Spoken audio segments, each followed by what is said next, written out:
guys, so for today's video, gagawa tayo ng paper roast gamit ang crepe paper. Simulan na natin. So gumamit tayo ng mga crepe paper na ganyan ang sizing. So i-curve lang natin siya ng pa-curve na parang pa-petals ng ating bulaklak.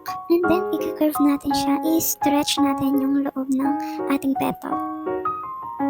Pagkatapos naman ay haguran naman natin na palabas itong ating crepe paper gamit ang gunting or any other na pang curve para magmukha na talaga siyang petals. Ayan guys, so magiging ganyan na ang itsura ng ating petals. At ngayon, gagawin naman natin sa mga iba pang crepe paper na ginupit natin kanina.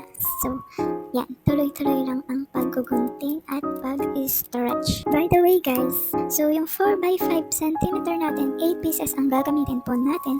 And then yung 4x6 naman ay 12 pieces na petals ang gagamitin natin mga guys. Pagkatapos natin ma-prepare lahat ng ating mga gagamitin, punta naman tayo dito sa ating stem. Kumuha na pala ako ng tissue dyan at kinrumpled ko siya ng pabilog. Ayan guys. At gumamit na pala ako ng meshware dyan para mas matibay ang ating stem. Ayan guys, so bibilugan lang natin yung ating tissue.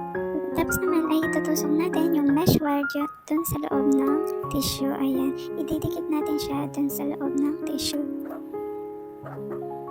Ayan guys, so ididikit pa natin yung iba pang tissue na natatanggal.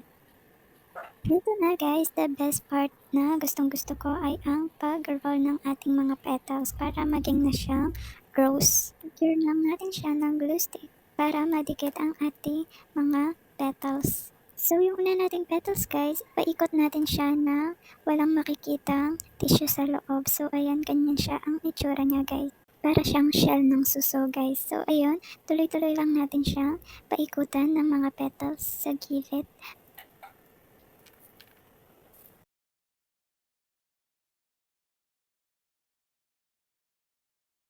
Ayan guys, so patapos na ang ating white rose. So mahaba na ang ating video kaya ipapart 2 na natin ang para sa dahon. Kaya abangan nyo ang part 2. Yan lang. Salamat sa panonood.